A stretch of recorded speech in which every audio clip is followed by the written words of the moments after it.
Am I the jerk for not asking any of my brothers and sisters to come to my wedding? Here's my story. I'm a 24-year-old woman, and I'm planning to get married soon.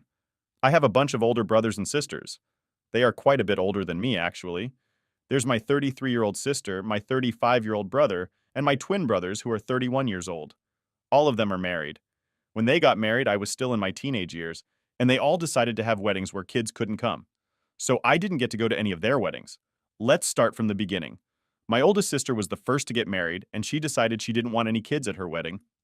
After she made that choice, my other siblings decided to do the same thing. When my oldest brother got married, I was only 10 years old.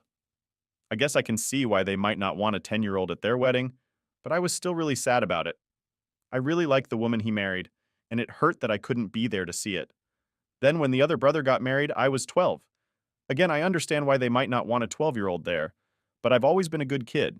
And besides, he's my brother. My sister's wedding was when I was 15. At first, she didn't want to have a no-kids rule at her wedding, but everyone else in the family convinced her it was a good idea. They said it's nice to go to a wedding without kids making a mess of things, so she set the age limit at 16.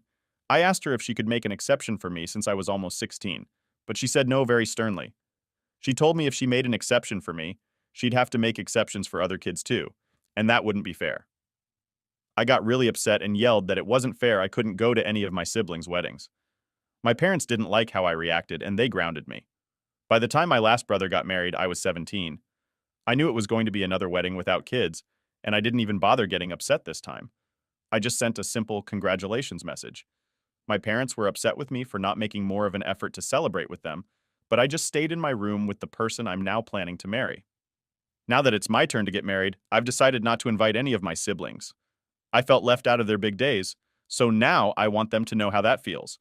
When they realized they hadn't received invitations to my wedding, they all came over to ask why. I told them plainly, "You didn't want me at your weddings, so I don't want you at mine."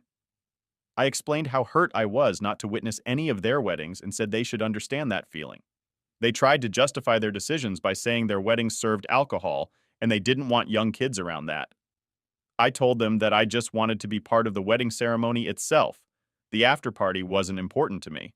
But then my mom started yelling about how unfair I was being and how she dreamed of having all her children together on such a special day. The irony of her statement didn't escape me, but I stood my ground. I was determined not to invite them, feeling justified in my decision. Before I share an update on the situation, let me tell you about the general consensus from the top comments I received. People overwhelmingly agreed that I wasn't in the wrong. They found it harsh and unnecessary that my siblings chose to exclude me from their weddings. The excuse they used about alcohol not being suitable for children at such events was seen as just that, an excuse. It's not difficult to prevent kids from accessing alcohol at family gatherings. Some pointed out that while it's acceptable to have an adult-only wedding due to various reasons, including the potential for young guests to cause disruptions or the additional costs involved, excluding a close family member is unheard of. I wasn't just any kid. I was their sister. Being left out of such significant family milestones felt not only inappropriate, but deeply hurtful. It highlighted a strange and unwelcoming distance between me and my siblings, making it hard to feel close to them or my mother. People suggested that I should firmly communicate my decision to my mom and then end the conversation if she persisted in trying to change my mind. If my mom truly wanted her children to celebrate together, she had numerous chances to ensure I was included in my siblings' weddings, but chose not to take them. By not standing up for me then, she missed her chance to create those unified family memories she now desires. One commenter cleverly noted that my mother's current attempts to guilt me into changing my wedding plans were like a missed opportunity for her to discipline my siblings when they excluded me, similar to how I was grounded for expressing my disappointment. They suggested that, in a way, I was now grounding my mom by not involving her in certain pre-wedding activities, such as dress shopping or bridal showers, as a form of fair comparison. Furthermore, the logic behind the alcohol excuse was questioned. If avoiding alcohol exposure was the real concern, why did the age limit conveniently increase just enough to keep me excluded? At 15, I was below the 16-year cutoff, and at 17, still deemed too young for alcohol, despite the legal drinking age being 18 here. This inconsistency highlighted a deliberate choice to keep me out, rather than any genuine concern for my well-being around alcohol. I was advised to remind my mother that if she wants a gathering that includes all her children, she should organize and pay for it herself. Her failure to support me when I was excluded from past family events, coupled with punishing me for being upset about it, was seen as a significant parental misstep. It was clear that I deserved better treatment and that my siblings needed to be held accountable for their exclusionary behavior by missing out on my wedding. Lastly, amidst all this family drama, I received words of congratulations and encouragement. Despite the challenges, the support from others reaffirmed my decision and reminded me that I was doing what felt right for me on my wedding day. Not at all the wrong one here. If you're considering inviting your entire family, it's crucial to remember that your parents haven't done anything wrong in this situation. However, if your mom or any other family member continues to complain or yell about your wedding decisions, you might want to rethink their invitations to the wedding as well. It's deeply regrettable that you've had to experience such behavior from your siblings and parents. If I were in your shoes and my family caused trouble over my wedding choices without ever apologizing for their past actions, I'd consider reducing contact with them to a minimum. If they kept causing problems, I might even stop talking to them altogether. Congratulations on your upcoming wedding. I hope your marriage is filled with happiness and that you thoroughly enjoy your ceremony and celebration. Now, for the update. The day after I shared my story, I had a conversation with my family. I told them the only condition under which I would invite them to the wedding was if they explained their actions in full detail. Otherwise, they wouldn't receive an invitation. There was a moment of awkward silence and some confused looks before they finally shared the truth with me. It turns out I am actually the cousin of my siblings, and I was raised by my uncle, who is my father's brother, after my own father passed away. My family doesn't know who my mother is. Because I was young and needed a lot of care, I wasn't seen as a sibling by them, which led them to distance themselves from me. My brothers admitted to sometimes feeling resentful towards me. My parents expressed shame for not having told me this sooner. The whole situation left my cousin feeling uncomfortable, and I decided to leave. In the end, my partner and I chose to elope. We realized that the traditional wedding wasn't what either of us truly wanted. What mattered most was being with those closest to us. So, we celebrated in a small, intimate ceremony with just a few friends. We decided to save the money we would have spent on a big wedding for a trip to our dream country. My parents were upset that we didn't have a big celebration, but honestly, I don't mind. The day was about us and what we wanted. I was taken aback by the reactions some people had to our decision, with some messages criticizing us for being too immature to marry. But learning that I am technically their cousin doesn't excuse my family's behavior. They didn't want me at their weddings, but insisted on being at mine, which is incredibly unfair. And my parents, who have now shown themselves to be even more problematic, failed to inform me of my real relationship with my siblings. My mother's repeated outbursts about wanting all her children together on my wedding day highlight the selfishness and inconsistency in their attitudes. It seems they were more interested in a free party than in respecting my feelings and choices. Going forward, I'm considering significantly reducing my contact with them. Furthermore, the revelation about my real father, or rather, my uncle, and the fact that this part of my family history was kept from me for so long has erased many precious memories and left me with a tainted view of my past. It's heartbreaking that I now have to put in extra effort to learn about my family's history, a task made more difficult by my parents' decision to turn it into a shameful secret instead of sharing it openly and lovingly. It's really tough to hear about the situation Opie is in. It seems like her mom wanted all her children to be together for Opie's wedding, yet she didn't make any effort to include Opie in her siblings' weddings. And then there's the shocking revelation that she's actually a cousin, not a direct sibling, which nobody had bothered to tell her about before. This doesn't justify the way she's been treated, though. Choosing to celebrate her wedding with her close friends and the family members who actually care about her seems like the best response to the way her family, especially her parents, have acted over the years.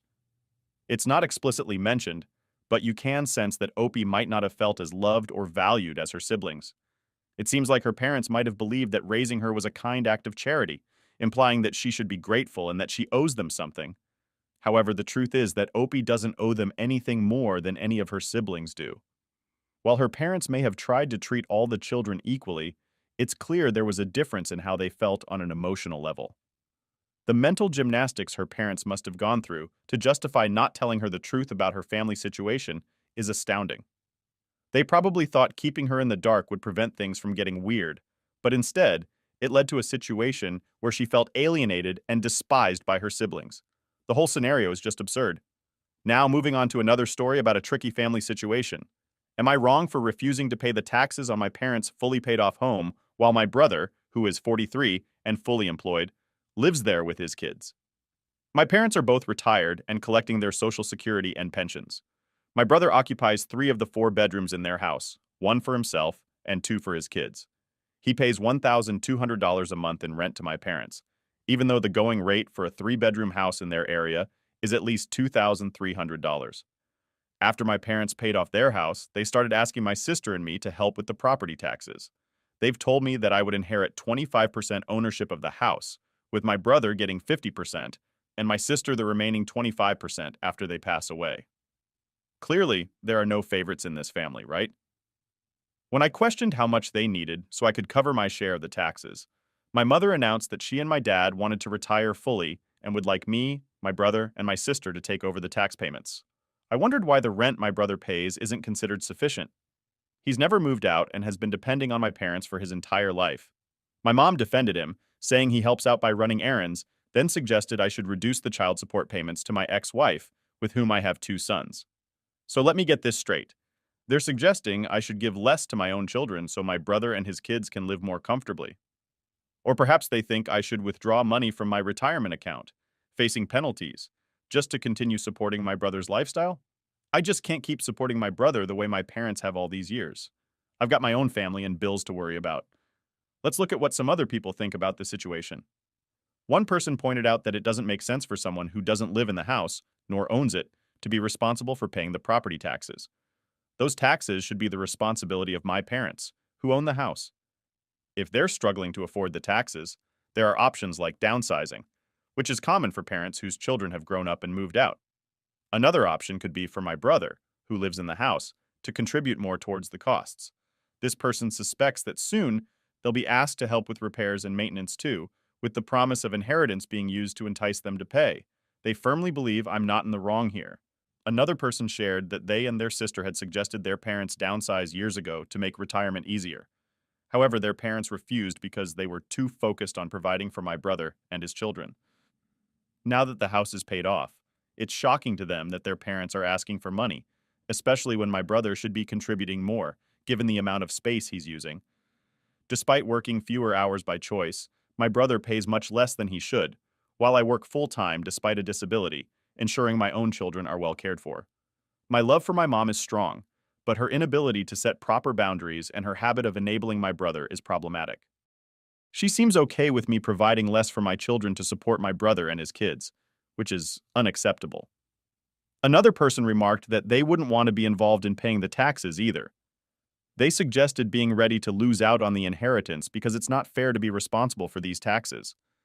They couldn't understand why they should pay taxes on a house that's already paid off, especially since they wouldn't want to deal with the IRS over issues caused by a brother who can't manage his own responsibilities.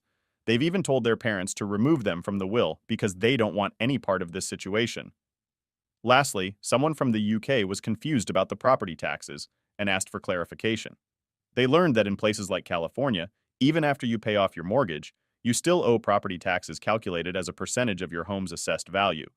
This means if your home is valued at $500,000, you'd owe around $6,250 in property taxes annually. Property tax rates can vary significantly from one state to another. Switching to a different story, am I wrong for giving a bounty hunter information on my brother's whereabouts after he falsely used my address for his bail bonds paperwork and then skipped his court date? My brother, who is 35, has been in and out of jail his whole life. Recently, he got arrested again and managed to post bail. One evening, while I was eating dinner, there was a knock at my door. Opening it, I found a man in a bulletproof vest, holding a piece of paper, looking confused. He asked if my brother was here right now. I had to tell him that my brother is indeed my brother, but doesn't live at my address. After telling the man at my door about my brother's missed court appearance and the bondsman being out a significant amount of money, I provided an address where my brother often hangs out.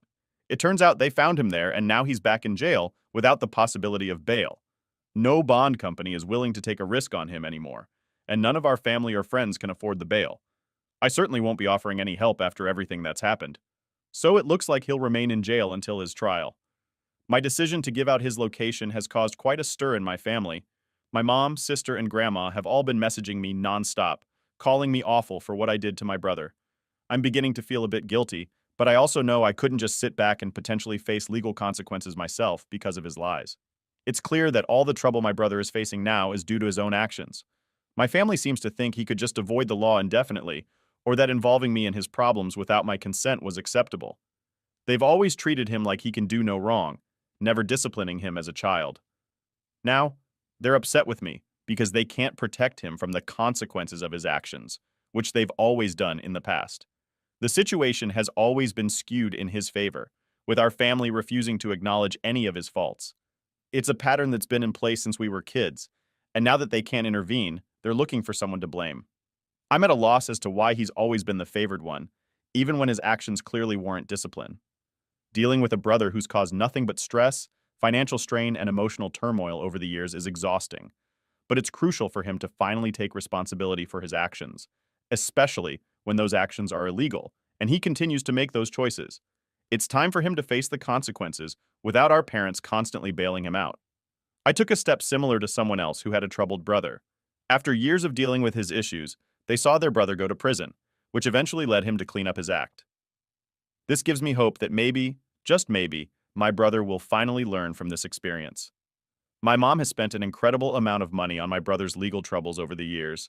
Now that she can no longer help him, the blame has somehow been shifted to me. Our mom has always shielded him from the consequences of his actions, but now that she's unable to, it's apparently my fault. It's as if this situation was a necessary intervention for our mom to stop enabling him, which has only caused more problems for her finances, her mental health, and her relationship with me.